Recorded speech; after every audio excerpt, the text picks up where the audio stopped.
meeting of March 11th, 2019. All members are present. We have minutes that need to be approved.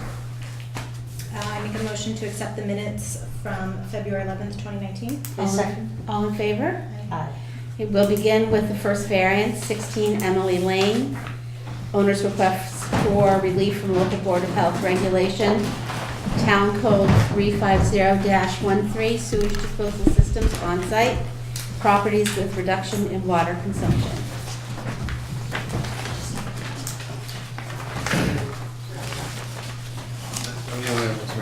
Okay, Tim and I both had a hand in this one, but I was the one who touched it first. It's a Title V that was done, and it came in as a pass, but it had reduced water usage, and under the regulation, when stress has been reduced for more than a month, it can't be a pass, it has to be a needs further evaluation by a local approving authority. The average gallons per day was down to about 39 gallons per day. So I believe they're here to request relief from the actual policy that the board has.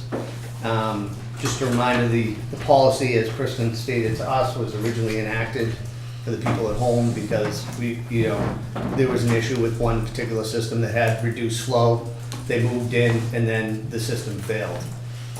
So that's the whole reason for it. The system you'll be looking at today in this is approximately 7 years old. It's listed in the Title V for you. There are photographs at the end showing the D-box, which is reasonably clean. The Title V inspector, Michael Bossi, is here too. He might want to talk about it as well. So I want to leave it to the board now to, ask for them to come up and then, explain why they want to leave from the. Can I just ask a quick Sure. question? And maybe I have to ask this at the end, the needs further eval, what other eval would we do? Just Okay. check it again at a later time? Yes, What- after 3 months, not longer than 6 months, the same Title V inspector would go back. Once normal water use would happen. Now, say one person moved in and they're only using 90 gallons a day or 65 gallons a day, but it's one person. That's their normal water use. As long as they don't exceed, I believe this is a 6-bedroom home or 5-bedroom home? 5-bedroom, thank you, Mike. 5-bedroom home, as long as they're not exceeding the 550 gallon a day threshold of use, they're in their normal, but that's their normal use. Okay, so that's something you can always consider. It's how many people lived in it, how many people moved in it, but it's one of those situations where the regulations stand, us as the agent and inspectors, and we have to come to you, and you have the authority to give a variance to the regulation, so. Okay? Okay? And in the packet you have, it shows the Yep, monthly I'm water looking at use. that. And so if it fails, once the next person moves in, the person that moves in is responsible? They can't sell a house in failure.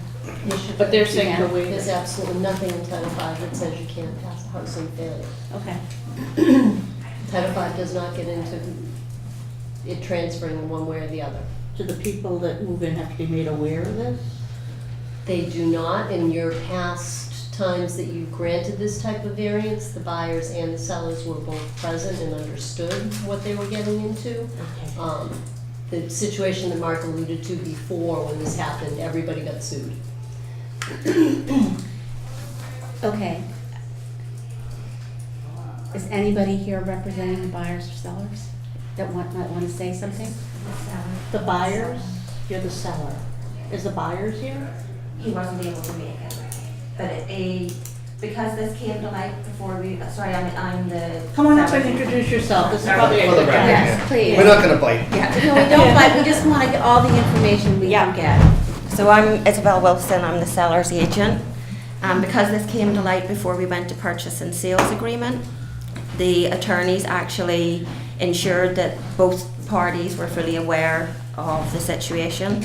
So it's actually written into the purchase and sales agreement that we were coming here tonight to, ask for a variance. Do you have a copy of that? I can get a copy, yeah. I have it on my phone, so I can email it to you if you wish. Yeah, I think that, have you seen it? No. We need to see it. I know before, so we can hear everybody out, but I think we'd wanna know that that was something the buyer saw before we made a Perfect. decision. Does Yeah. that make sense? Yes, makes perfect sense. So I can work on that if Mrs. Boyce wants to explain why there was the reduction in the And that's the water question I system. think that all three of us Yeah, have. Sure. Thank you. You wanna?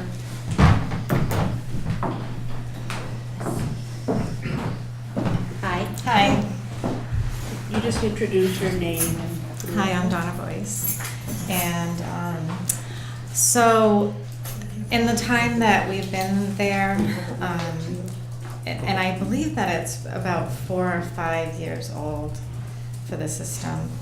It's 7. It's in the report, the system's 7.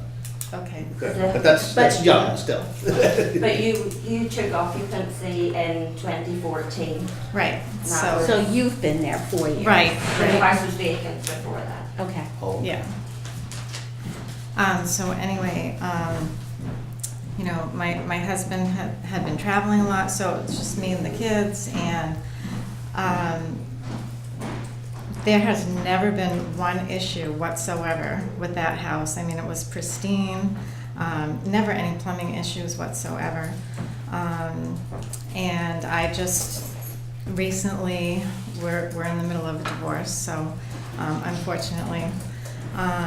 So I had to find something quickly, and something came up, and I didn't want to leave the house, you know, he had been in and out, but he still traveled, so,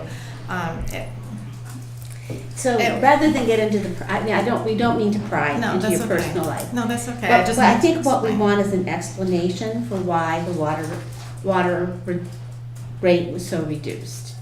Is there a concrete reason? I ended up leaving to move into another home And nobody's with the been kids. So nobody's been there. My husband has been in and out. Okay. Yeah. Okay, that's really Yeah. what we wanted to know. So it had been reduced due to that. Okay, and now we have a question for you, so come on down. I'm Mike Bossy. Hi, How are you? so what's your assessment of the system? I thought it looked fine. It looked perfect. I took photos. It was immaculate.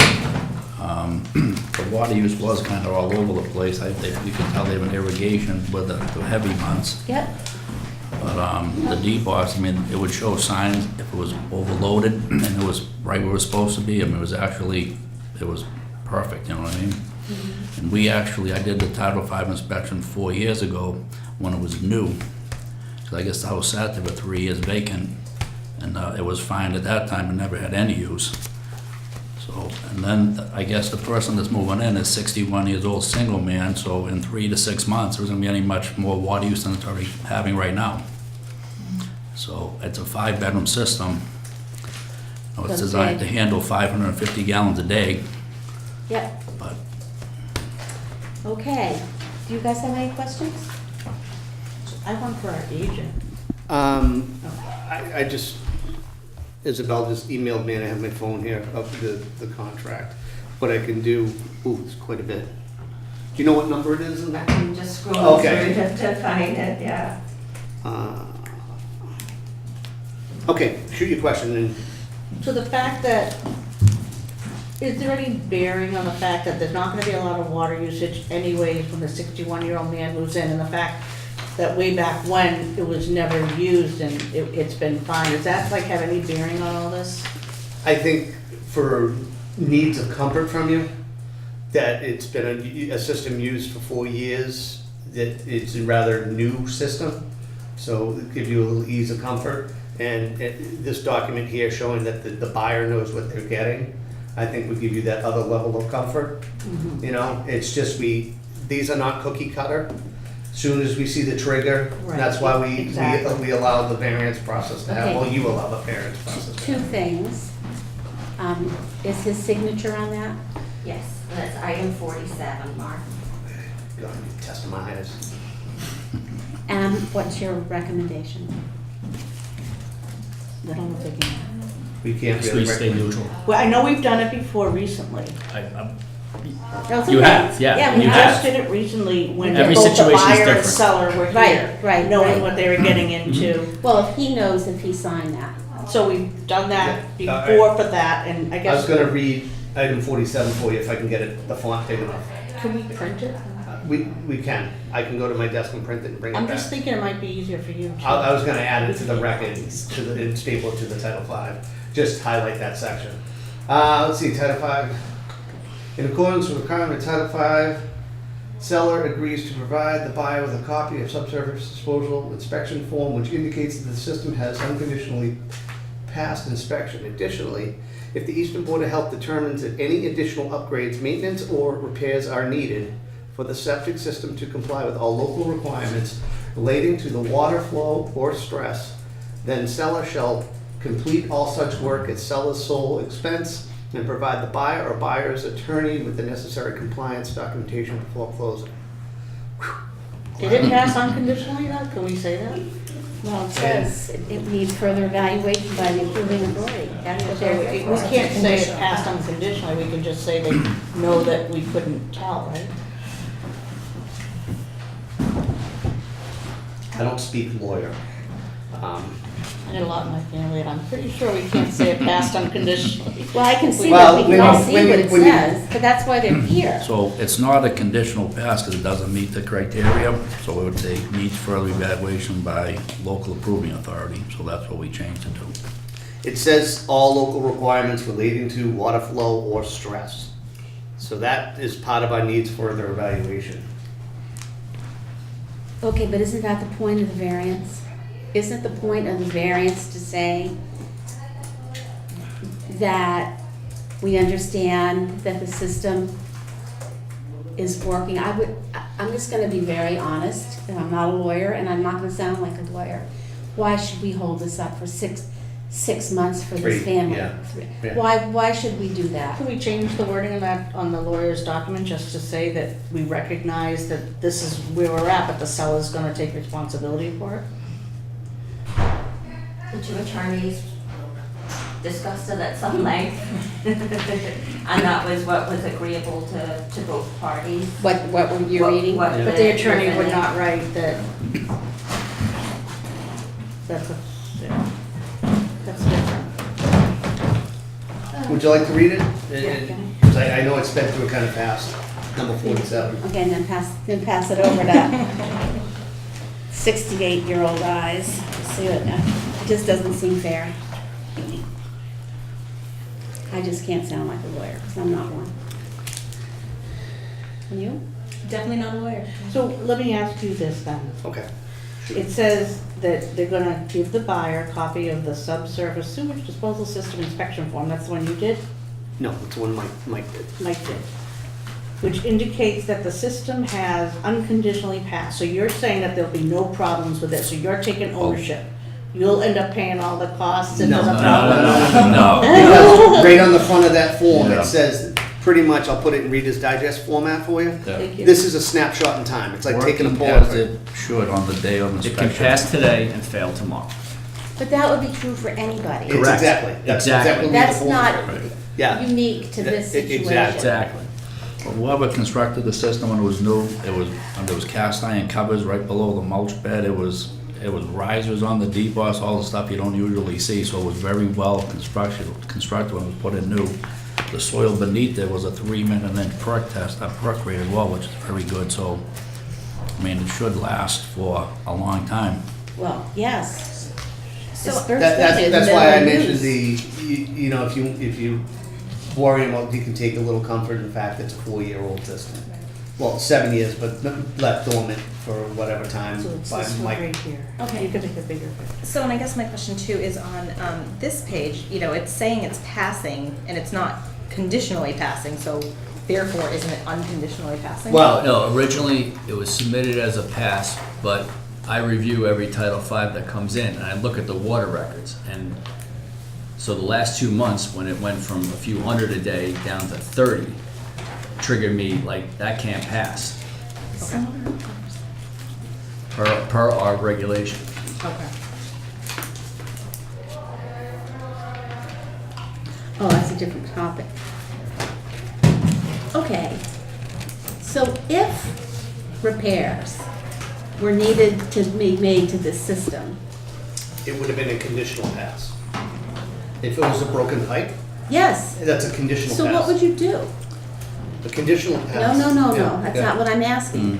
I'm saying, it's saying, if the Eastern Board of Health determines repairs are needed for the septic system to comply with all local requirements, blah, blah, all such work at seller's sole expense, what would that work be? If it failed, it's a whole new system. No, Mark, that's Yeah. not what I'm saying. I'm addressing what I'm seeing here. Okay. And what we're seeing here, that it's conditional. What would you fix if it's not broken? More water per day, that would be it. I mean, you could theoretically just go go out in and and put, run? I could put a garden hose in the distribution box and try to figure out 550 gallons per day and make sure it goes down. I mean, there's actually a question on the Title V that said, did you add large amounts of water to the inspection, which we didn't, because it was right where it was supposed to be, so. So if they had left the water running in the spigot, Correct. it wouldn't have been a On- problem. Okay, how can we resolve this, guys? You can allow variance. Okay. Sorry. Somebody's gonna have to make the Okay, I motion. make a motion to approve the variance for 16 Emily Lane.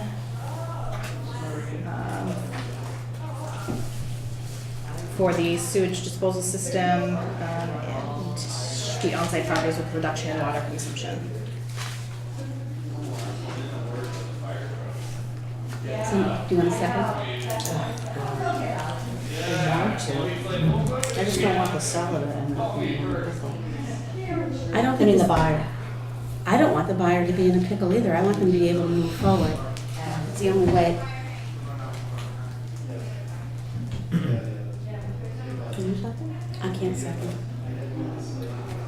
You, Oh, I second the motion. All in favor? Aye. All opposed? All abstaining? I'm abstaining, I'm not opposed, I just, You can I don't abstain. want to.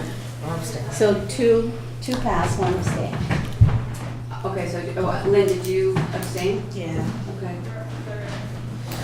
Okay, so you can go. You're good? They, So- you're good. We just will need a new cover page from Mike. Yep. Actually, I think we never, we're waiting to see what happens, so I think it still says pass, if you want to just look at that. I crossed it off. Oh, you did cross it I had off. to initial it, yep. Okay. So Yeah. just change it back again. Yeah. To what it was. And we'll put it in the file. Okay, all right, and we'll write up a variance letter that goes with it. And it'll go in file Okay, with good. it. So it'll be all Perfect, set. thank you. Thank you. All right. Thank you. You're very welcome. Thank you. And a copy of the agreement between the buyer and the seller. Okay, yeah.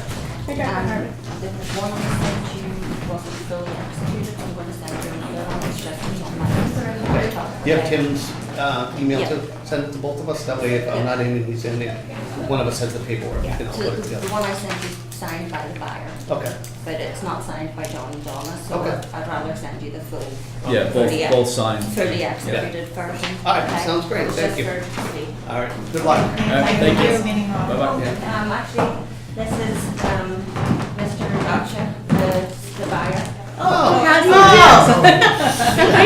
Probably had trouble getting far. Trying to find a place to park. Have a seat. do? Have a seat. Have a seat and just I introduce hope yourself. I'm not too late.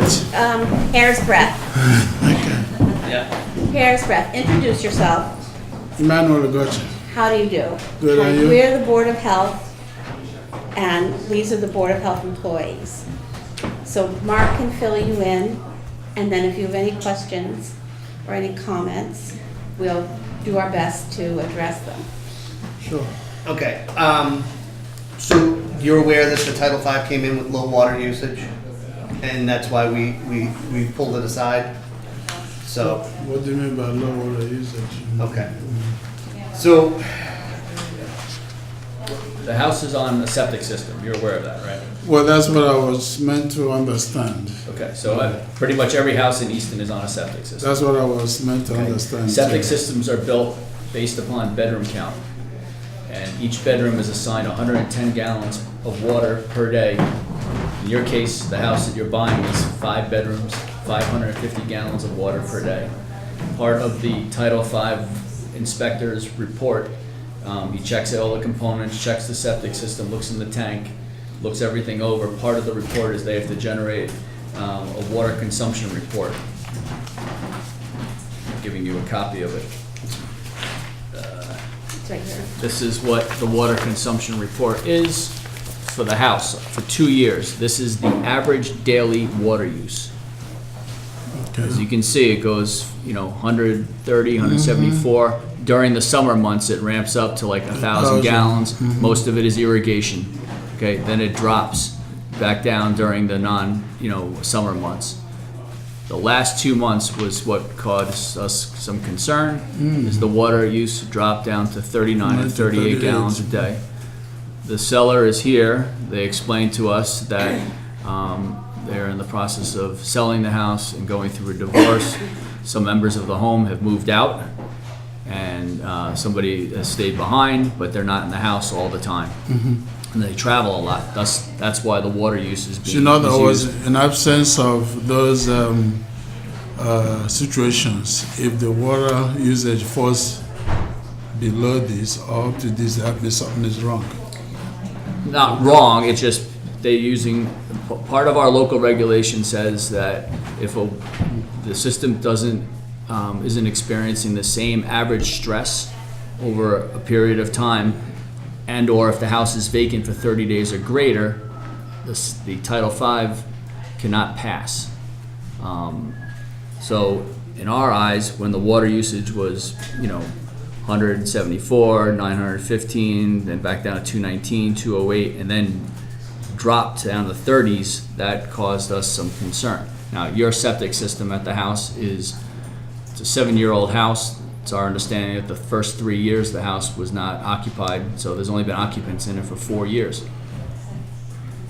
We were shown by the realtor that, Isabel, that there's been discussions between you, your attorney, their attorney, that says something that to the effect that you understand that the system has had low water use and that you're okay with it. That you understand it and that you know what you're buying and getting into. Frankly speaking, I'm not an expert in this field.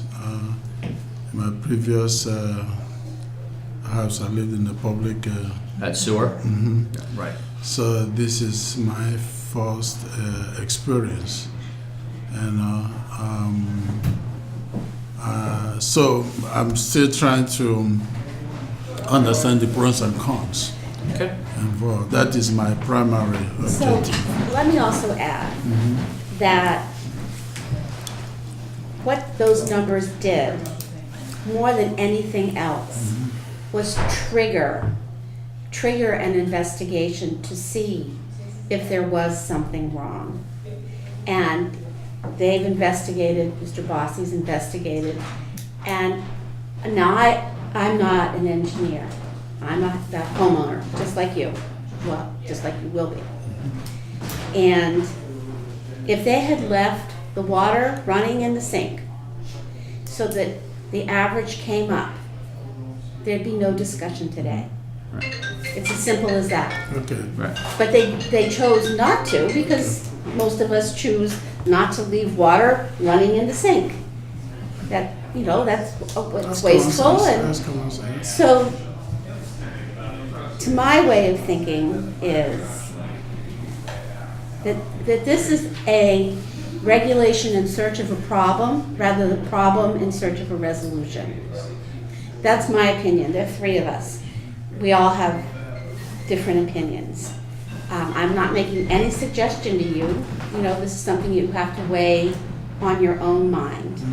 But that's my assessment of the situation.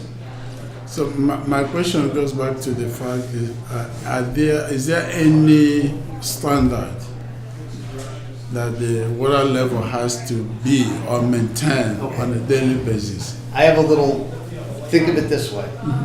You use it with, like, say you use 250 gallons a day steadily, and then you look in the system and it looks like it's working. because you're getting a steady water flow. I see. And sometimes when you reduce the water flow, it looks like it's working, but it's It's not not. what I see. So that's what Okay. we talk stress. I see. So Okay. that's why when, and I got you. say the system was as old as me, don't say anything about the grades. There'd be a different discussion, I think, with the board if it was 46 Absolutely. years old. Absolutely, You know there what I would be mean? a completely different Septic discussion. systems usually last 30 years. Okay. This thing's only been used 4. 4. So at least 26 It's based for years. 550 gallons. It's my understanding you're moving in by yourself. Yeah. An average person uses 65 gallons of water per person per day. Your system's designed for 550. I see. So, So a lot of yeah, volume to You have a lot of put. cushion. a lot of cushion. Just pump it every 5 years. Yeah. He has There all is that to some, there look is some forward maintenance to. you have to do to it, but Okay. that's a different Yeah. discussion. Okay. But do you follow now? Yeah, The I number think this triggered makes us sense. to look at it. Exactly. Yeah. Everyone looked at it, but we wanted you to know as well, just to keep you informed. Now, what is the brand name for the system? The manufacturer. The brand name of the septic. The patent, Yeah. the patent name? I didn't put it in. It's, they're, I don't have the file with me. It The could be what name? patent name. Who's the manufacturer of the Yeah. system? It's Oh, yours. the installer? No, there's not a patent name on it. I believe Doug King is the builder that put it in. I see. So you could call him, or you, was it Gallagher? There are two parties when a septic system is designed by an engineer, and then there's the septic installer, the person who does the work. During the whole process, we witness the construction, and there's design plans and as-built plans. So it's done in accordance of What you the law. have, what you have in, you can have this, I'll give it to you, is a tank. It goes down here to this distribution box, and these are pipes. Pipe and stone, and the pipes just leak the water into the field. Okay? So it's pipe and stone. That's just PVC pipe. Okay. PVC pipe you can buy at Home Depot, Schedule 40 with holes in it. And it's set in a special washed, double washed stone. And then there's gonna be a vent, inspection circle there. Yeah, the D-box is also vented too. How often do you does this being inspected on? Is it every year, 2 No. years, 5 years, or depending on the On usage? transfer or sale is usually when it is, transfer or sale. But Do as you do Mark, inspections if there's a problem, or is that? No. but as Mark or Tim said, there's a certain amount of maintenance involved. It's not terrible, you just have it pumped every, if you're there by yourself, probably every 5 5 years. years. If you Right. had, a Family, large family, 2 to 3 years. then it would be more often than that. Wow. And in the process of having it pumped, then people can usually I see. get a good look at it. This my second question. Was there any type of whether there's any restrictions with respect to household items, chemicals that cannot be accommodated? Everything liquid, don't use powder or anything. Okay. Stay away from No. granular stuff. Try not to over bleach. Wait, is that the question you're asking? Are you asking about House- maintaining it? No restrictions in terms of. Restrictions. Restrictions? So- No baby wipes down them ever. I don't know, I don't, the house, I'm not judging that. is it designed for anymore. a garbage grinder? I don't know. You don't put bacon grease, anything greasy down it. If you don't eat it, it doesn't go down the drain. Okay. It goes in the trash. Well, sometimes when you say grease, oil is a grease. Yes. Okay. Trash barrel with a rag. After frying, Yep. leftover can be washed Wait with till soap. it solidifies. Put it into a can, I see. just a regular can that you would have vegetables or something and pour it in. Or wait till it solidifies and scrape it out and stick it in the trash. I see. You're gonna We get all a little live in with there, it. but try to get as much out as possible, that's all, I okay? think the biggest killers of those things are baby wipes myself. Any of those things that the manufacturer says it's flushable, ixnay. Water, soap, fecal matter, and toilet paper, that's it, That's it. okay? Okay. No cat litter, no nothing. All of us have them. But, so when you have an incinerator, you have incinerator in the kitchen. You know what? Incinerator. Garbage grinder. Yeah. Yeah. Garbage. No garbage grinders. Ah. No.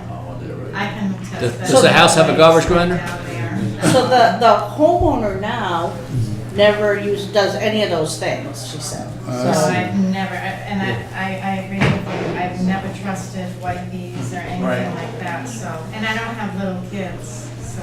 I agree with her, I- the tank. Okay? Makes sense? Yeah, I guess so. But you're gonna be on a learning curve anyway, because you've never lived in a home with a septic system, so all the experts here which we're not, we're just are homeowners. saying that they think it's okay. That Mr. Bossy and our health agents are saying they feel that nothing's gonna happen. Okay. It's looking good. That, I think we can safely say that, right? Yeah. Yeah. And given the history of the house, they're taking that into consideration, the age and everything, they're thinking this looks good, all the people that know something. Good. Um, All right. I don't think there is. You're gonna get a copy of this when you close in your house. Mhm. So, if you want, you can ask for a printed out copy when you close in your house. You're gonna have a stack of papers like that to sign, but Yeah. this is in there. When I come up with a cover letter, I'll bring up the do's and don'ts of the septic system. There you go. If you have any questions, call the Board of Health. We'll guide you anytime. You Okay? can talk to these guys Yeah, anytime. anytime. Yeah. Even after this meeting, you can call them. And we have like all the plans for the house. We have them in the office. We can give you copies. Okay. All right? That sounds good. All right? Sound good? Yeah. Thank you for coming in. Thank you. Sorry about the for traffic out there. inviting me. It's okay. The traffic is not bad today. I just Well, good let luck, you- good luck with your new purchase, Thank you. and good luck. All right. All right, thank you. All right. Have a good one. Nice to meet you. Thanks for meeting you. Thank you. Very nice meeting you. Yes, thank you. Take care. You're welcome. Bye now.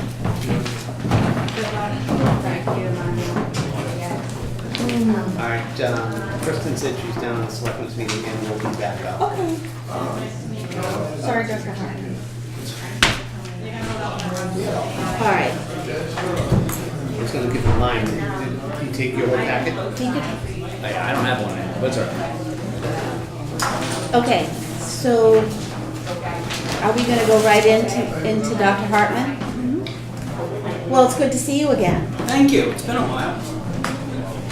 May I come forward? Yes, please. Just identify yourself.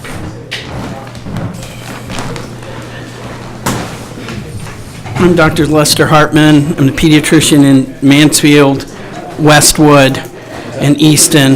I've been a pediatrician for 33 years and have been very active. I was very active, as you know, in the Tobacco 21 campaign. I want to thank you all because this past summer, 21 passed. The jewel germ, as I call it now, is the thing that has taken over.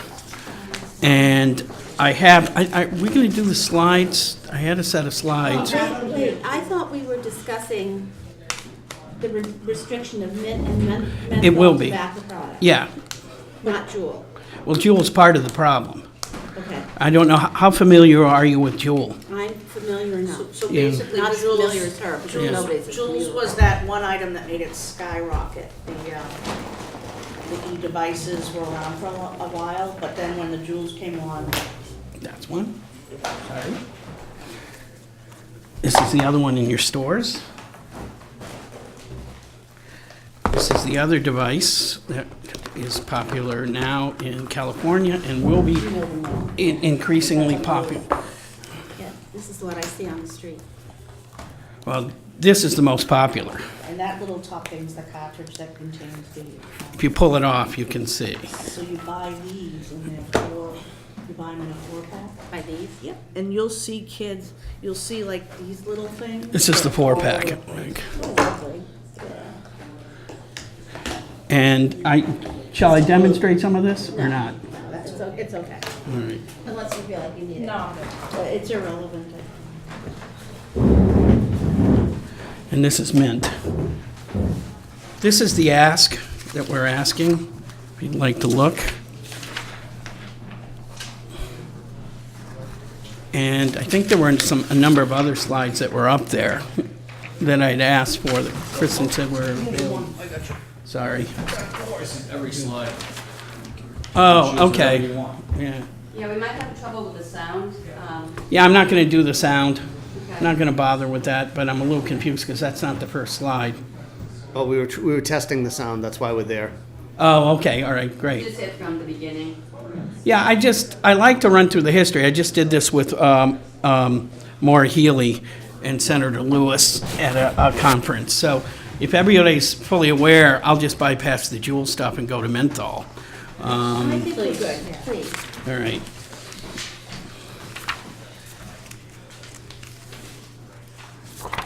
All right, there is a...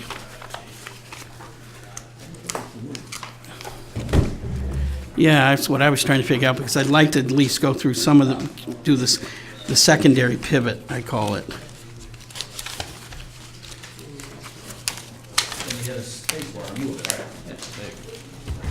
Oh, great. Okay, thank you. And do you have packets by any chance? I thought there were packets for people. No, there were supposed to be some things I sent. We have the slide back? Yeah, there wasn't it. There were packets from the last. You saw them last online. month. Yeah, Yeah, and I th- did send them via email. I didn't print out that material out. You know,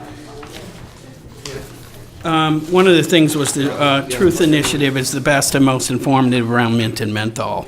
So if you get a chance, that handout, I don't know if you've reviewed it. Last time it said that Perfect. for some reason, in particular, certain races are prone to using them then? It's targeted intentionally, but you have to also look that much of the youth initiates, regardless of race, with this 35% cigarette use, and we don't. Lord knows how much it's going to be with vape. Using mint or menthol or wintergreen products as well. Using menthol has been shown to decrease by 20% the initiation of stopping also. And the time to first cigarette is shorter with menthol than on average as well, okay? So, and my experience with mint and menthol is when towns have stopped all other flavors, because I see thousands of adolescents, especially males, it is all switched over to mint. There is some mango, which is probably internet-based, which Maura Healey is working on right now with lots of age verifications. Already sued Juul. Juul is the center of this. You have to remember that Juul is the center. Kids don't do cigarettes anymore. They vape, and they think vaping mint nicotine is safe. This has nickel and cadmium in it, okay? And that's carcinogens as well. So these are the gentlemen that have been affected by this, and who knows if they're using mint or menthol. And I will now go over to you so you don't have to see. And history repeats itself. I'll just show you Audrey Hepburn and Katy Perry, who Juul has put out there, because Juul's making a lot of money off mint, all right? If you know all this stuff already, I'm just going to move on. Mint and menthol, okay? In the beginning, when the pivot started and they got rid of flavors, the negotiation was to keep mint and menthol flavors. Everything else was stopped in cigarettes. However, if you go back here, cigarillo was called a little cigar, basically, and then everything here got flavored. Dutch chocolate, cognac, etc. And kids were using it, blueberry pie. And then this is an interesting video for the African American population, but this is not by any means, how do I get the only group. But I show this also because I feel like the minorities need to be supported as well because this is, one would argue that this is a somewhat racist device, the Juul and cigarettes itself. Menthol is intentionally targeted to black youth. And between 12 and 18, 90% of people who use mint and menthol are... So that slide said cigarettes. Are you using cigarettes We're Juul, using vaping, as the flavors. interchangeably? For now, Okay. yes, for now. All right, so the first pivot was to keep mint and menthol available. The second pivot is now to go to the vaping devices. And this is what they all look like if you haven't seen them. And I think this is a good video. How do I get this on? Okay, I know. This is a great video. Well, I'll tell you a little bit about it because Juul's the heroin of e-cigarettes, regardless whether it's mint or menthol, and mint is the most common, popular one now in schools. Probably 80%, 70 to 80% of kids, even though YRBSS said that by senior year only 42% have used a Juul-type device, a vape device. Well, it's more like 80%. It's grossly underreported by the CDC, and that was pre-Juul. And since then, this has been an absolutely insane environment I'm dealing with. I've seen kids addicted left and right. I'm seeing kids with withdrawal symptoms with it. I'm seeing this Matt Murphy, who you saw there, he calls it his 11th finger. He was so addicted. That's why I can't delineate quite easily about the flavors, because we feel Juul is probably more addictive because it's a patented benzoic acid than regular cigarettes. And when you talk to kids who are addicted, who have smoked, they said it's much harder to get off Juul than it is for me to get off a cigarette. There's benzoic acid. There's a patented formulation of benzoic acid with nicotine, which seems to cause the particles to become smaller. You inhale more nicotine, and it causes a higher head rush. And that's what kids report they love, is that head rush. And they start using it, and then it's not as effective, so they increase it. The one other guy that you saw there to the right of him was actually admitted he was a four-pot a day user, which is 4 packs a day right now. So this is the deep concern about the addiction with it. And this is how the packaging looks to deceive people. These are the flavors. And mint is the second most common, or probably the most common now. Mango was, but now that we've taken them off, a lot of 145 towns now have restricted all other flavors to vapor smoke shops. So that's why kids. The FDA did that, right? No. No. No, we did it because Gottlieb couldn't do it, because he's just leaving right now because the administration is not corporate friendly to public health.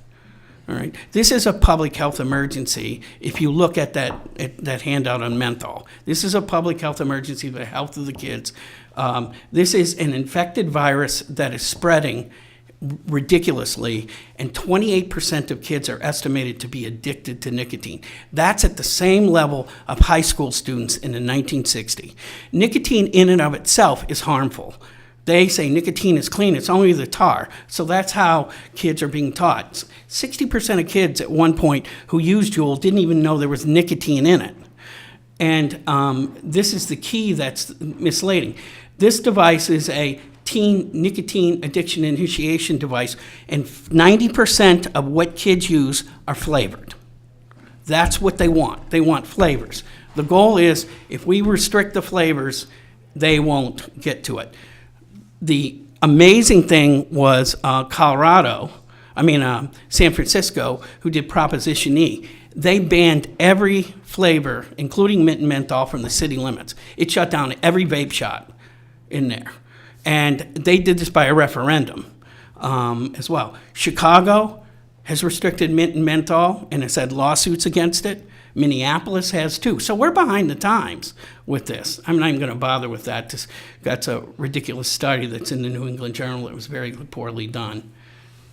And you have to remember that when you look at nicotine and how harmful it is, the Juul is 3 times greater in the amount of nicotine in it here than in Europe. So when you see comparative studies, it's like comparing apples to oranges, because it's far more addictive here. And that includes mint and menthol, okay? Far more addictive here than it is in the UK. And when you look at UK studies, the median age is 41 on their studies. So this is totally useless. And I have now been, and I can tell that the industry is getting desperate. When I was doing 21, I just had, somebody representing the convenience stores there.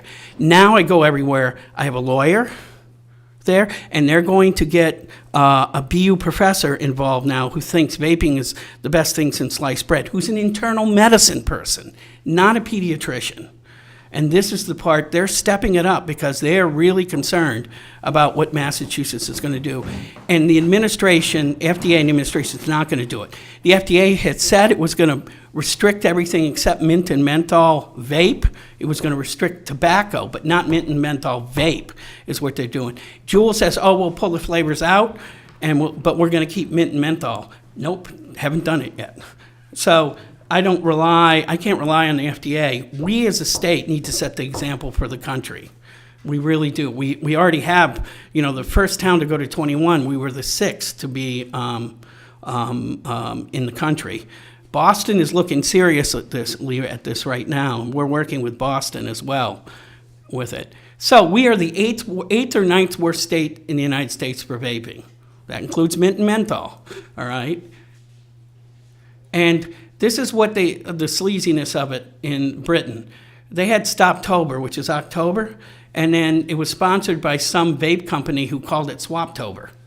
So if you look at the studies on any vape product, okay, and you compare it to what we call nicotine replacement therapy, NRTs, gum, any of this stuff, chewing gum, inhalers, patches, the goal of these studies will say that e-cigarettes are 2.5 times better at getting somebody off cigarettes. But if you make the goal getting off cigarettes and getting off nicotine, NRTs are actually 2.5 times better. So if you look at what the different goals are, and this was what the New England Journal had in it, and I sent a letter to the editor on that because it's a problem. So these are the devices, the Soren. This one you can get all sorts of flavors in. There's lead and cadmium in this. It's unregulated. There are 15,000 flavors that you can put in this. This is the Soren. This is the new one that we picked up in Westwood parties, and I'm sure it's here in Easton. And you fill it here, you put it in, and people will put it right here, and you'll think it's a felt tip pen. So that's what we're dealing with. All right, so. Oh, heck. Nicotine is not harmless. And I will send you a letter from a toxicogeneticist who says that mint and menthol, and she links all the genes that are affected by mint and menthol as well, that I work with. So if you want to see the harm of mint and menthol as well as the harm of nicotine. All right, it's highly addictive. The teen brain is very thirsty. In fact, there is some evidence that it restructures the brain comparing 16 to 21-year-olds in the right anterior insula, comparing 16 to 21-year-olds who smoke versus who don't smoke. Yes, it's not vape, but if you read this about what we have about nicotine, you'll learn a little bit more about why it's not always so easy to delineate. E-cigarettes double, and this is a fact, double the risk of heart attacks. That is a known fact right now. And obviously, it's retrospective studies because we don't have enough prospective studies. And remember, this device, it was innocent until it was proven guilty. And that's the scary part, that it has slipped in like this. And in 2018, the FDA was supposed to regulate vape. Well, what happened? The new administration slipped in. It'll be 2022. The American Academy of Pediatrics, the American Lung Association, American Cancer Society, American Heart Society have all sued the FDA. And then it also gets processed in the liver into nitrosamines. Nitrosamines are known to cause bladder cancer. And my wife had bladder cancer 2 years ago. Interestingly enough, she's not a nitrosamine eater of hot dogs and bologna and all that stuff. It turns out her 4-pack-a-day smoking dad, and this is well documented, secondhand smoke and bladder cancer is a well-documented phenomenon, and it was just a happenstance that they found it when they were trying to take a kidney stone out. Also causes temporary night blindness, which has some deep concerns to the military. There's also issues around withdrawal, irritability, and things because of this, and nicotine exacerbating mental health issues like bipolar and depression. We've seen kids whose school performance is dropping because they constantly go into the bathrooms. You know, they're called juuling lounges now. Effects on your DNA, it causes abnormal cells to proliferate, which can be carcinogens. It's also exacerbate mood disorders, and I already went through those things. So, these are the products in it. What is natural flavors? Is natural flavors okay to put in your lungs? The tank devices have diacetyl in them. Diacetyl causes popcorn lung, which destroys lung tissue that ends up like emphysema. And there's emerging evidence that people may be developing emphysema with this. Propylene glycol, which goes, if it's heated too high, that's car antifreeze. If it's heated too high, it will go to formaldehyde and acetaldehyde as well. Natural vegetable oil, who the heck knows what that does in your lungs? And then natural oils, again, mint and menthol. So this is what I kind of gross the kids out with when I look at it. This is Matt Murphy, the 11th Finger. If you want to read him, go online. He was in the New York Times with this. This is the kid who was in the Wall Street Journal who was admitted for rehab because of this. 40 days in an addiction rehab program. And this guy, the tank device blew up and killed him, perforated his, and this is another guy with a mod device that blew up in his face and it killed him as well. So, predictions for the future. Give it 10 years, and this is from Reddit, social, this is young kids. 10 years, and people will be using cigarettes to quit juuling. I quit juuling a little over a month ago, and I'm still feeling withdrawals. So these, I can go on and on about this. And the spoken truth is, the spoken not truth is harm reduction. The unspoken truth is an adolescent nicotine addiction initiation device. And this is, as I said before, what the FDA wants to ban mint and menthol, but it has not. And 65% of the state's population is now under a flavor ban. 5 towns have now gone to not banning, this is key, restricting to 21 over vape shops, okay? Now, what also we say in this ask is, I'm trying to tell you what the harm of all this is today, but I also want you to know that it's going to take some work with how you write your regs, because there are concerns that sometimes if you restrict mint and menthol, you're going to get a vape shop in, and who can then build their business off this, and you have to formulate the regs so that it will minimize that risk as well. So that's not happening, as you know. The average employee at Juul, after Altria bought 35% of it, was $1.3 million bonus. So is what they got. This is to convince the kids of how much money they waste a year on this and what they could get. This is the bill for flavored tobacco, which I worked on, and it ain't going to happen until the towns start doing this, in the majority of the towns. Not the majority of the population, because it took 75% of the population to get 21. And that was a little over half the towns. So that's the key thing. We can't wait until the legislature does it, because the legislature does nothing with something like this without the towns doing, the majority of towns doing this first. Senator Lewis told me, you need to go back out on the road with this if you're going to want to see something happen, and that's why I'm here again. I've been to 180 Board of Health meetings in 6 years now with this. So these are the gentlemen who I suggest, although he's going to be gone at the end of the month, Lord knows who they're going to put in there. And let's not forget this, what they say it is not what it actually is. Questions? I'm gonna turn to you. How would this work with our regulations? So right now, your regulation restricts the sale of all flavored tobacco products to tobacco retail stores, of which we have one. Right. Those are, you have to be 21 to get in. Their primary business is the sale of tobacco and tobacco-related products. by definition, you exempted menthol, mint. If you were to take away that exemption, all menthol and mint would have to go to the one vape shop. Where's the vape shop? It's not a vape shop, it's Sunshine Convenience, it's Okay. tobacco. It's on Route 123, almost across. Okay, thank you. I guess I don't understand if the regulation is 21 plus as it is, what benefit would it have to restrict it to a vape shop? Because it's a leakage problem within your convenience stores is part of the reason. The convenience stores are leaking, because I can talk to the kids till I'm blue in the face, and that's where they're getting most of it, okay? Because the stores leak, even though they say they're 97% bet with their compliance checks, means nothing to me when it's not over. If somebody was old enough, they could still, in Easton, get the mint and menthol. Well, I don't know what old enough is. They're 21. Well, Yeah. Per the regs. you Right, know. right. So But- what I'm saying is if just say we agree to this, we're not restricting it from adults. We're just trying to make sure our adolescents don't get it. Right. And in this country right now, ask yourself, how often do you go into a convenience store? Okay?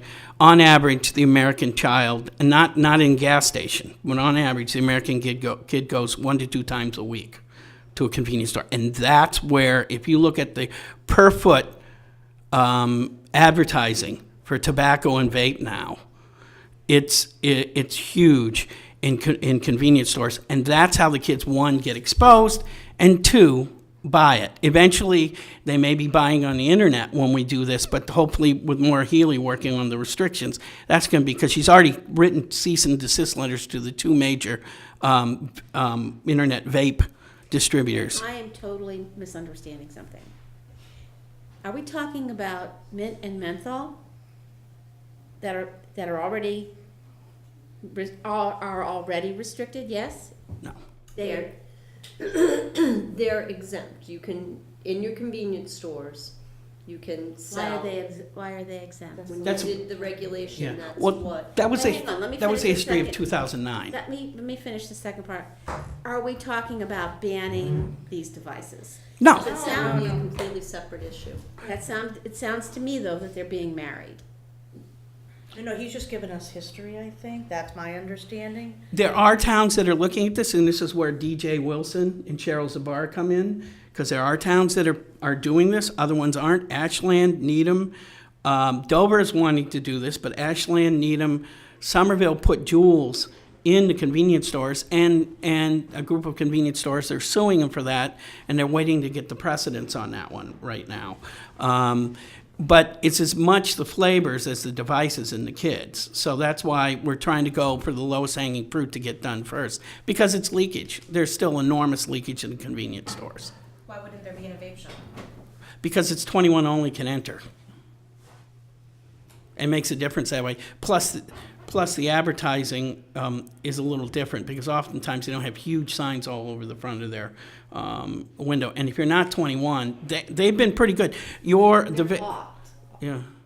They're locked. You can't get in without, at least the ones in Malden are locked. Not- I not- don't know about Sunshine, if it's locked. But Wicked Vape, for example, which I don't like particularly anyway, they have been very good at not allowing people in their store, despite the fact, there are challenges in Mansfield, which I think is, I'm going to Mansfield probably in another month or two too. So if I'm understanding you correctly, we're trying to reduce their exposure and ability to purchase any kind of nicotine devices, Nicotine flavors. nicotine flavors. And that's what we're talking about here. By doing this, we're not telling people that are adults that they can't buy it. Exactly. You just have to go to the over 21 shops. So we're trying to reduce the exposure and the ability for the kids to purchase it. Because 90%. Is that what you're saying? Correct. Yeah. Because 90% of lifetime users of nicotine-based products begin before the age of 18. 95% before the age of 21. So that's why we want to get this out even more. That's always been true, though. That was true about cigarettes. They just, the idea, they've just replaced these devices with the cigarettes. I mean, the younger kids started, the greater the incidence went up. So that statistic, I think we all understand. What would be the next step for us? But the tragedy was, we got down to 5% of smoking, okay, with smoking in high schools, okay, when it was up to 28, even 30% in high schools in the 60s, 70s. And now this has taken over to where, we're back again to where we were before. This was deceptive. This is evil. And if you look at here's what happened with Juul, okay? All right? So here they come saying that you read their charter, it's to get people off tobacco, okay, and stay on nicotine.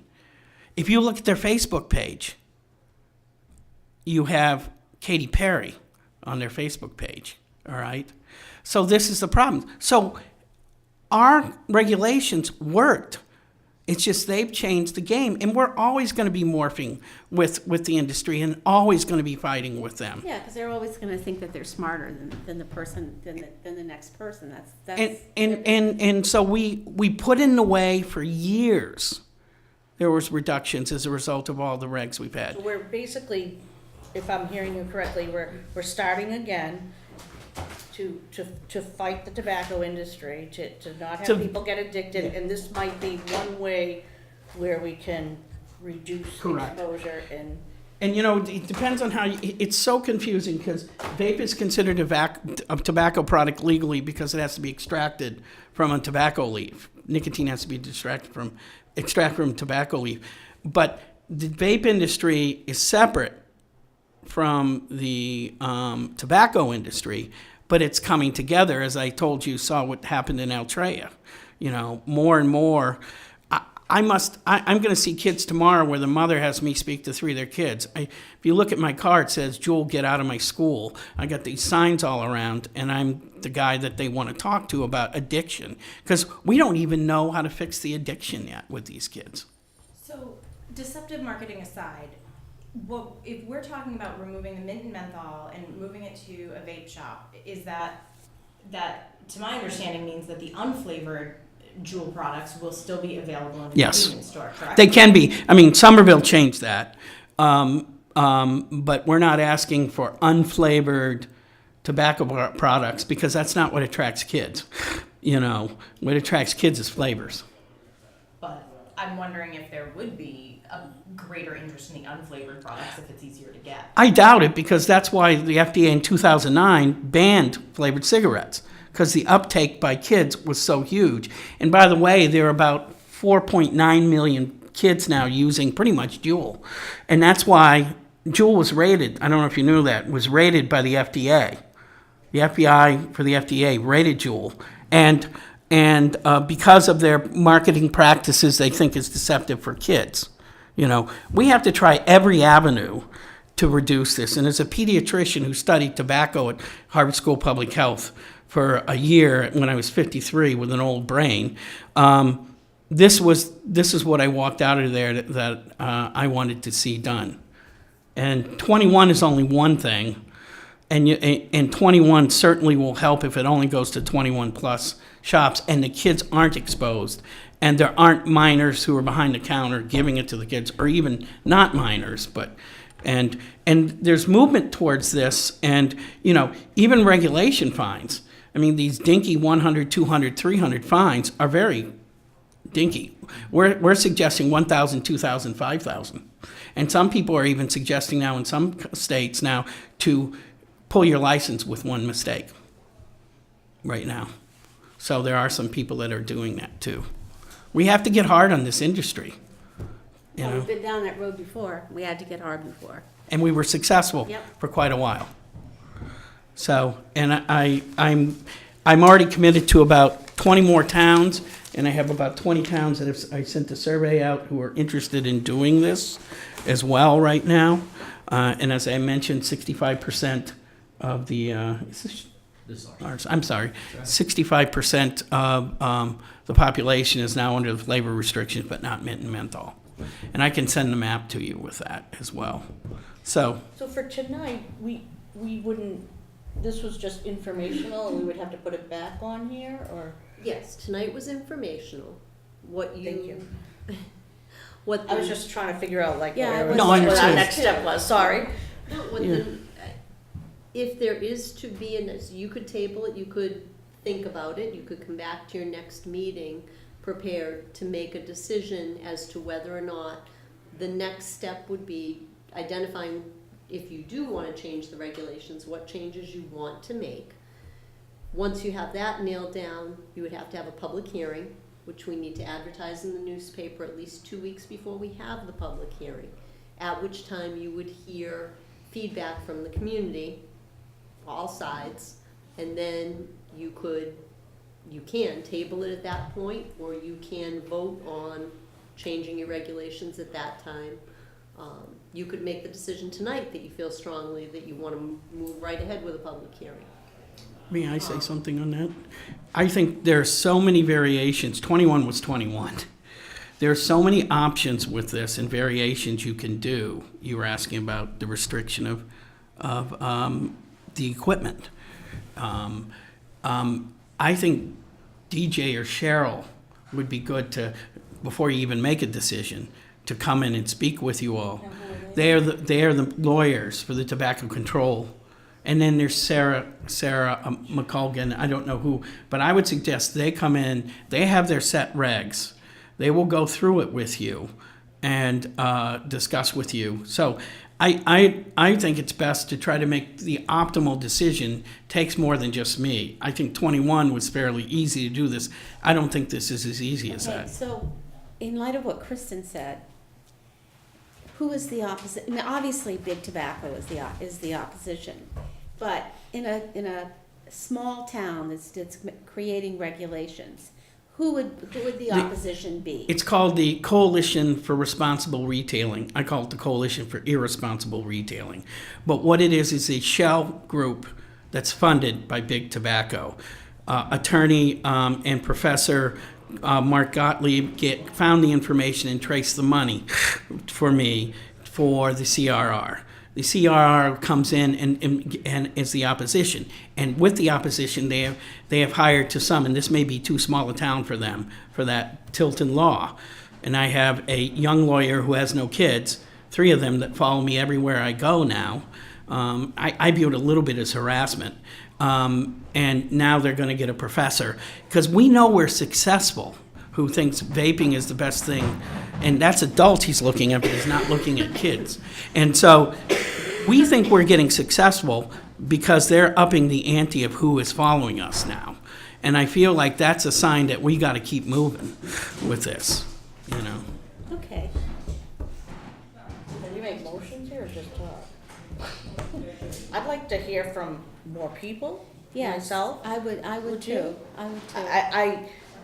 So I know what my position on this is, but I have to do what's Due best for diligence. the- yeah, Absolutely. and it's not about me, it's about the Yeah. public health. Yeah. And I don't want any small retailers to be screwed or anything. I really wanna do the right thing, so I would like to hear Yeah. from more people. Well, and then you have to look at your decisions that for the town is the health, not the economics of this Of course. and that's That's where true. this is a slippery slope.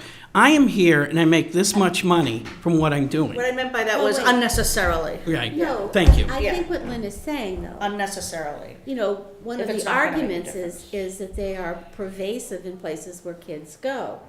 So I do think it's important to hear, not from the other side, but for the person who might be the vendor. I mean, I don't think they're the other side as much. Yes, they are.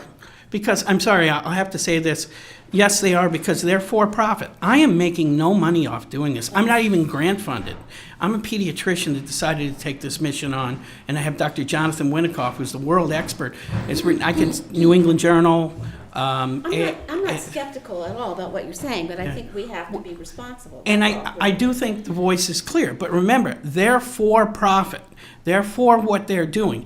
And if you're concerned you're going to close somebody up. Unnecessarily, I think Yeah. is the big thing there. Like, if it's Yeah. not gonna impact our kids anyways, Oh, you Yeah. know, like, that's the piece I just wanna make sure that it's going, like, doing this will really impact them. and you know, there is evidence it will.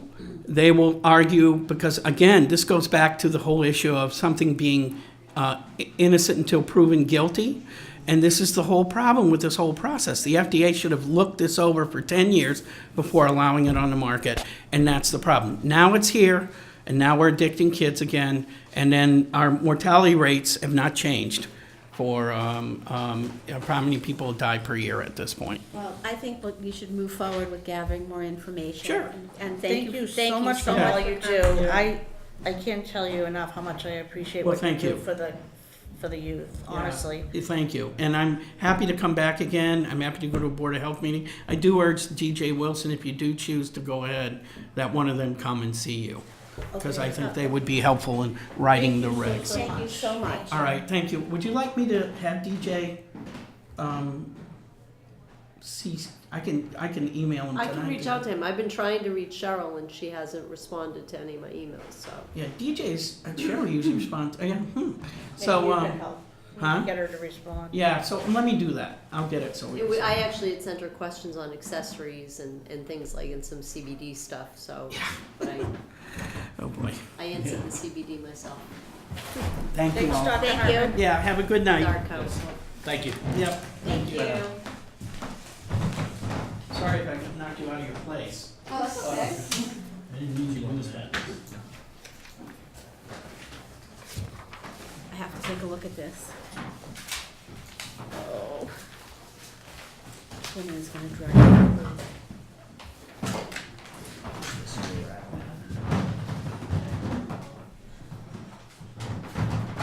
Good night. Good night. Thank you.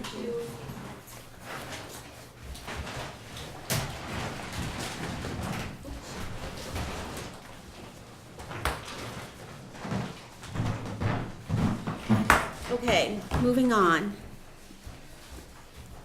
The discussion of tobacco accessories versus marijuana accessories. We started this discussion the last time. Yes, based on the pictures and everything else, and as I just mentioned, I have not heard anything back from Cheryl Sparrow. I've got town council looking at it. I was more focused on the other, the gummy issue, ahead of the accessory issue. Again, if you were going to probably deal with accessories, there basically are three things that could be dealt with, but they all would be dealt with through your regulation. One is the mint and menthol, one is accessories, and one is the vapes, the technology devices, whatever you want to call them. So I will continue to look at where those accessories fall, and see if I find anything that, like I did with the CBD, that gives a definitive answer about where they should be and where they shouldn't be right now. And you guys can possibly provide some more direction. I'll see if I can reach out, try DJ too, but then we'll need direction from you guys as to whether or not it's something you want to tackle. Board of Health Town Code editorial analysis recommendation. Yes, so I had sent those to you. We talked about them at the last meeting. Did you have a chance to?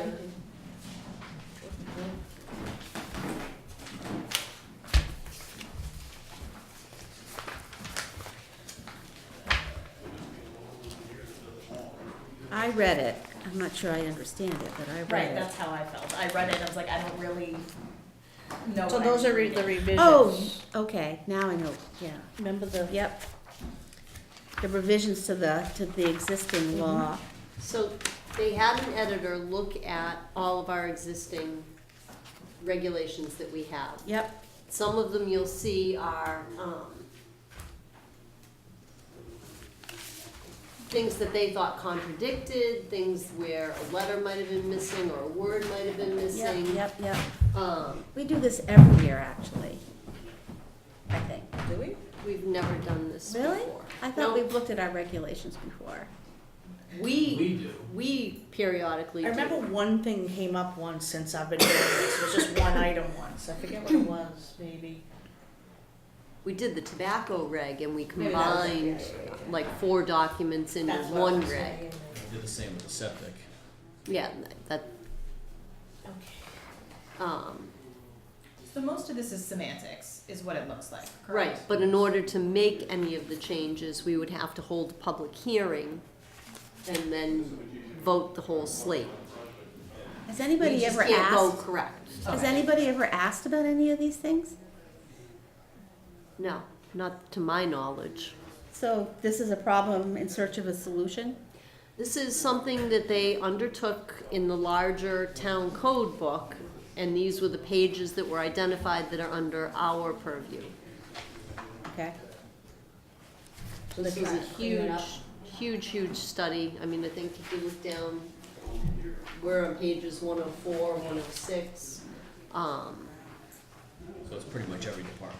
Every department, but because they're your regulations, they're the extra step. The selectmen can, every department had to go through, but if they were things that the, either were created at town meeting, they have to go back to town meeting. If they were things that were part of, that the Board of Selectmen had purview over, they could just change them. And if they're yours, because they're individual regulations, they would have to be changed at a Board of Health meeting. Well, a lot of them say revise as suggested. Very few of them say make no changes. I think we're gonna have to look at this more carefully. The one with a legal question mark makes me a little concerned. Which one was that? The letter N on page 29 and page 107. Did council look at them? I did talk to counsel about that. He just said that that was my note to ask legal counsel about it. Oh. And he said if we were going to revise it, we just wanted to make sure that it matched everywhere. Because we're not listed out, there's a separate chapter for non-criminal dispensation that isn't listed in these. And he said just make sure everything matches, that they aren't contradictory to each other. And that's a methodology for basically issuing a ticket for certain violations. And it's regulations about a landfill when there is no landfill? Mm-hmm. So maybe if we're gonna undertake this, that might be something just completely repeal. I think we need to look at this a little more carefully. You know, the pasteurization one, that actually has come into play. We used it, people wanted to bring farmers, raw milk to the farmers market. And the way our article was worded, we were able to say no. It says you can't bring it in for the sale. So if you want to review them again, if you want us to keep it on there, I think we need to have it on when we're not having, we've had one topic that took quite a bit of time and then another topic Yeah. that took Can we- quite a bit of time. I think this needs to be So- its own topic. Yeah. Could we go look at it and then do our own markups, like maybe take these home, and then if we have questions on certain items, we could bring it here again? mm-hmm. and talk about it? And then maybe want some bigger discussion next month. Okay. Yep. So So dis- it's fine with me. discussion of nursing contract, page 37. I took a look at that. So it, you want to fill us in, Kristen? Yes.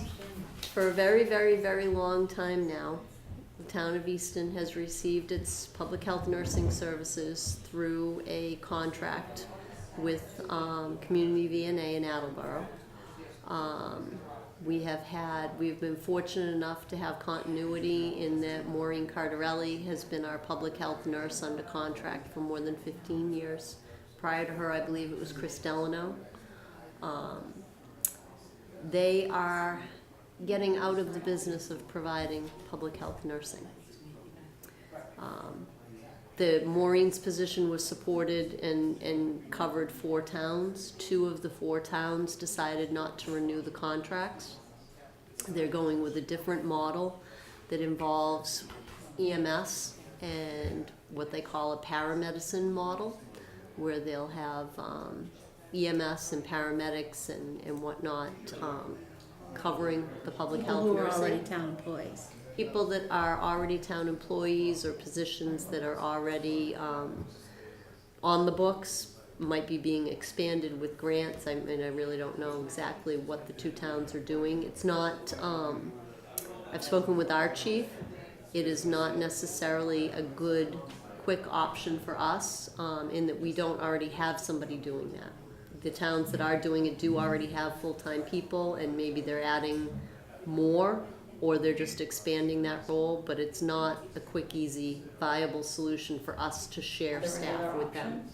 options to make sure we have that continuity? And I mean, I, as the high school nurse, call Maureen multiple times a year, and she helps me a ton with our students that come from other countries and information on issues with immunization. She's amazing. Yes, She she does our is. flu clinics. And does it also mean that the only nurses employed by the town will be in the schools? So there's a few different options that we could potentially pursue that I've been asked to look at. I've been asked to poll and find out what our benchmark towns. So when the operational audit was done, the company identified benchmark towns, 6 towns plus 2 alternates that were viewed by the consultant to be demographically very similar to us in size and scope and income and across the board. So I've been reaching out to them plus the 2 alternates, because I figured the more information the better, to find out what they do or will be doing. Of the 8, 2 are going over to that para scenario. The majority of the others, I would say at this point, from what I've gathered, have somebody on staff. Whether or not that is a limited, 10, 15 hour a week position, or whether or not it's full-time and handles other areas because of their population, or because of maybe it's a health educator that's a full-time employee. There are some other scenarios that are out there. So looking at that, looking at whether or not, rather than rush and make the wrong decision, maybe we go out to bid for a year to see what we can get in the interim for a year. It's kind of scary. Yeah, because it's coming on fast. It's coming up really quick. It is also kind of scary in that some of the things that can arise are quite time consuming. An active case of, from what I've learned from Maureen, same thing, an active case of TB, if we have a suspect and then an active case of tuberculosis, she has had in the past, within the past 2 years, she has had this scenario where for 30 days straight, she needs to witness this patient swallowing a pill. Face to face, 30 days in a row, take your pill. With today's technology and things like that, the Department of Public Health is kind of looking at other options like FaceTiming and things like that, but then also having to spend time and making sure they don't spit it right back out. There have been the protocol for Pertussis, when there's a case of pertussis in the school, Well, there's more you've likely had to to be send out measles at memos, this and point. she's your go-to person. I mean, when people are traveling back from areas, back it up a couple of years ago when we had a lot of hot topic going on with Ebola. And what they did was come in and they were having to take their temperature twice a day and report it to a public health official. That was Maureen. How could DPH help you? I don't know that they can. But- They're not gonna provide But you'll have to staff. notify them, and there must, I would just ask the question, how could DPH help you? I can do that. They're definitely not going to be able to do the 202 or 204 communicable disease follow-ups that Maureen did during the calendar year of 2018. Well, they may be able to give you direction, though, for what you need to do. I don't see how a paraprofessional can do that. Well, not How an when EMT. they're saying paramedic. So, They're not, I know. they're not trained to do that. No. Nope. Boy, Sounds scary. So that's Are kind there any of other options? contracting, adding staff, looking for another. One of our benchmark communities is still contracting, but it was over like on the Norwell Whitman side. I don't know whether we'd have enough draw to attract somebody. to come over, whether we need to look at our scope of services to see if it maybe makes sense. Maybe there's some things we could take out of that do make it make sense. Maybe we end up using some of our budget amount for the 4 blood pressure clinics a year. Maybe we end up using the paramedics for that and paying their overtime rate. You know, there are a lot of different ways. Like I said, I've been collecting information, and just at the point where I'm starting, I've got the last couple of them were very cryptic, and I had to keep asking and trying to get all the information. Where does this person fit in your pay scale? What are you paying an hourly rate?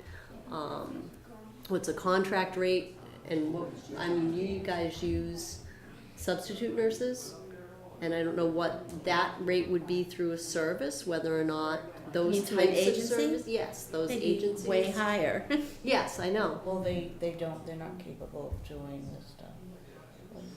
They could do a blood pressure clinic. Oh, blood pressure, yes. I'm sorry, I thought you meant what Maureen does. No. Oh, like, okay. They could do that, yeah. Um, Our sub nurses, we could put that out there to them, but, without getting into it, what they make is so minimal, I'm not sure. But we could put that out there to them, yeah. I mean, in one town, it's a contract with one individual. One of the towns, one of our benchmark towns, they currently have a contract, single, one-on-one person, for up to 15 hours a week. But that contract is expiring and they're adding staff next year. So, Well, guess, guess what's my hot topic now? yeah, on top of everything else. All right, we have 2 betterment applications. Yes. My husband is probably ready to kill me. Which one do you want? Let's do 8 Copperfield. Okay. So he's asking for $40,000. There's a lot of tree work involved with this project. Heavily in the backyard, and that's where the septic system is going to land. George, actually the homeowner, wanted a little bit of a change so that perhaps the tree work is not going to be as much. So George did submit a revised plan sliding the field over, but it's still going to be more than the usual max 30. But the design plan's done, it's ready to go. I make the motion to approve the betterment application. Do you guys have any questions? No. For 8 Copperfield Avenue, Seconded. All in favor? Aye. Aye, unanimous. Okay, let's move on to 37 Center Street. So 37 Center Street, did the perk test today. It's 2 septic systems, one on either side of the yard, in failure. And we received the Title V showing that it's in failure. I make a motion to approve the betterment application for 37 Center Street. Seconded. All in favor? Aye. Any reports? Any reports? No. Tim? No. Anybody want to make a motion to adjourn? I make a motion to adjourn today's Board of Health meeting for Monday, March 11th, 2019 at 7:29 p.m. Second. All in favor? Aye. Meeting is adjourned. Thank you. Does everyone want to give me all their material? Maybe use it the next time. Yeah.